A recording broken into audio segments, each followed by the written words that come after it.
எபிரேயர் புஸ்தகம் 9ஆம் அதிகாரம் 9வது வசனம். எபிரேயர் 9:9. இது எந்த காலத்துல அப்படின்னு சொன்னா, ஆசரிப்பு கூடாரம் முடிந்து சாலமோனுடைய ஆலயம் கட்டப்பட்டு இடிக்கப்பட்டு திரும்பவும் 2வது முறை ஆலயம் கட்டப்பட்டு அதற்கு பின்பு அங்க பலிகள் எல்லாம் கொடுக்கப்பட்டு கொண்டு வருகிறது. ஆனால் அந்த பலிகள் எல்லாம் ஆண்டவராகிய இயேசு கிறிஸ்துவை குறிக்கிறது என்று அறிந்து ஏற்றுக்கொண்டவர்கள் பார்த்தீங்கன்னா புதிய உடன்படிக்கைக்குள்ளானவர்களாக, கிறிஸ்தவர்களாக, புதிய மார்க்கத்தை பின்பற்றுகிறவர்களாக காணப்படுறாங்க. ஒரு கூட்டம் அப்படியே யூதர்களுக்குள்ள புதிய மார்க்கத்துக்குள்ள வந்திருக்காங்க. ஒரு கூட்டம் பார்த்தீங்கன்னா இன்னும் நாங்கள் போய் கூடாரத்தில், அதாவது ஆலயத்தில் நாங்கள் பலிகளை செலுத்துவோம், இரத்த பான பலிகளை நாங்கள் செலுத்துவோம் என்று சொல்லி ஒரு கூட்டம் அப்படி காணப்படுது. இன்னொரு பக்கம் பார்த்தீங்கன்னா இந்த பலிகள் எல்லாம் இயேசு கிறிஸ்துவை குறிக்கிறது என்று ஏற்றுக்கொண்டு வந்ததான புதிய மார்க்கம் காணப்படுது. அப்படிப்பட்ட நாட்களில் இந்த நிருபம் எழுதப்படுது. எபிரேயர் 10:2. எபிரேயர் 9:9 வாசிக்கலாம். ஃபர்ஸ்ட், அந்த கூடாரம் 9:9. அந்த கூடாரம் இக்காலத்திலே உதவுகிற ஒப்பனையா இருக்கு. அதுல இருந்து சில காரியத்தை நம்ம கற்றுக்கொள்ளலாம் அப்படின்ட்டு ஒப்பனையா இருக்கிறது. அதற்கேற்றபடி செலுத்தப்பட்டு வருகிற காணிக்கைகளும் பலிகளும் ஆராதனை செய்கிறவர்களுடைய மனசாட்சியை பூரணப்படுத்த கூடாதவைகளாம். ஆலயத்திலே ஏறெடுக்கப்படுகிற கர்த்தருடைய நாமத்தினாலே, யெகோவாவின் நாமத்தினாலே ஏறெடுக்கப்படுகிறதான அந்த காணிக்கைகளும் பலிகளும் ஆராதனை செய்கிற, அதை செலுத்துகிற, நம்புகிற அவர்களுடைய மனசாட்சியை பூரணப்படுத்த கூடாதவைகளாம். இது என்ன பயங்கரமா இருக்கு!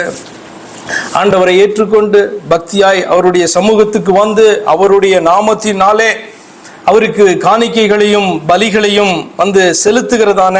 செலுத்தி ஆராதிக்கிறதான அந்த மனிதனுடைய அல்லது அந்த ஜனங்களுடைய மனசாட்சியை பார்த்தீங்கன்னா இந்த பலிகள் பூரணப்படுத்தாது அப்படின்ட்டு சொல்லப்பட்டிருக்கு. என்ன காரணம்? அதற்கு முன்பாக பூரணப்படுத்தி இருக்கலாம். ஆனால் இப்பொழுது பார்த்தீங்கன்னா இந்த பலி என்பது தேவன் இந்த உலகத்திலே மனிதனாக வெளிப்பட்டு தன்னுடைய சரீரத்தை தன்னுடைய ஜனங்களுக்காக அவர் பலியாக ஒப்பு கொடுத்த பின்பு அங்கே கூடாரத்திலே, ஆலயத்திலே செலுத்தப்படுகிறதான இரத்த சம்பந்தமான பலிகள் ஒன்றுமே பார்த்தீங்கன்னா ஆண்டவராலே அங்கீகரிக்கப்படாது அப்படின்னு சொல்லிட்டு எபிரேயர்ல அந்த காரியங்களை கற்றுக் கொடுக்கிறார். வாசிக்கலாம். எபிரேயர் 10:2.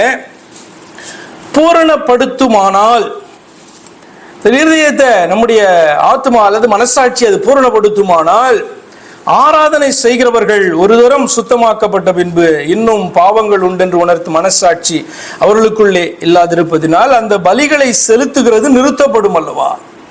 அதாவது அவர்களுடைய அந்த பலிகள் தொடர்ந்து ஒவ்வொரு வருஷமும் போய் பார்த்தீங்கன்னா அங்கே செலுத்தப்படுகிறது. அதற்கு காரணம் என்ன? அவங்களுடைய மனசாட்சி கேட்க மாட்டேங்குது. தங்களுடைய பாவமற நம்முடைய ஆத்மா கழுவப்பட்டது என்பதை அவர்களுடைய மனசாட்சியானது அக்செப்ட் பண்ணிக்க மாட்டேங்குது. ஏன் அப்படின்னு சொன்னா, மனசாட்சிக்கு சத்தியம் என்ன என்று தெரியும். அப்ப சத்தியம் அன்றி வேறொன்றும் மனசாட்சி என்ன பண்ண முடியாது, பூரணப்படுத்த முடியாது. Nothing can convince the conscience. அதாவது நம்முடைய ஆத்மாவை திருப்திப்படுத்திக்கலாம், நம்முடைய மனசை திருப்திப்படுத்திக்கலாம்.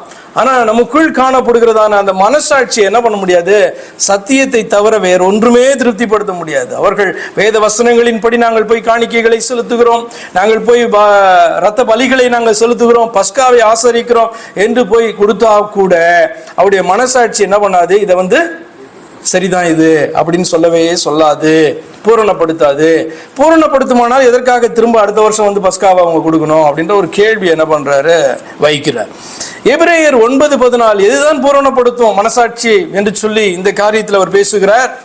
எபிரேயர் 9:14 நித்திய ஆவியினாலே தம்மை தாமே பழுதற்ற பலியாக தேவனுக்கு ஒப்பு கொடுத்த கிறிஸ்துவினுடைய ரத்தம் ஜீவனுள்ள தேவனுக்கு ஊழியம் செய்வதற்கு உங்கள் மனசாட்சியை செத்த கிரியைகளற சுத்திகரிப்பது எவ்வளவு நிச்சயம் அப்படின்னு எழுதுறார். அப்ப எதுதான் இந்த மனசாட்சியை சுத்திகரிக்கும், இதுதான் இந்த மனசாட்சியை கன்வின்ஸ் பண்ணும் அப்படின்னு சொன்னா, உண்மையா சத்தியம் எதுவோ அதை ஏற்றுக்கொண்டால் மட்டும்தான் இந்த மனசாட்சி கன்வின்ஸ் ஆகும்.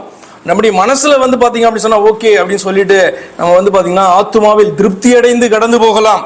ஆனால் மனசாட்சியை பூரணப்படுத்த வேண்டுமானால், திருப்திப்படுத்த வேண்டுமானால், கன்வின்ஸ் பண்ண வேண்டுமானால் அந்த சத்தியம் மட்டும்தான் கன்வின்ஸ் பண்ணும். ஆனபடினாலே அங்க ஆலயத்துல கொடுக்கிற பஸ்கா இல்ல, எருசலேம் மலையிலே செலுத்தப்பட்டதான கிறிஸ்து என்கிற பஸ்கா தான் நம்முடைய மனசாட்சியை பூரணப்படுத்தும்.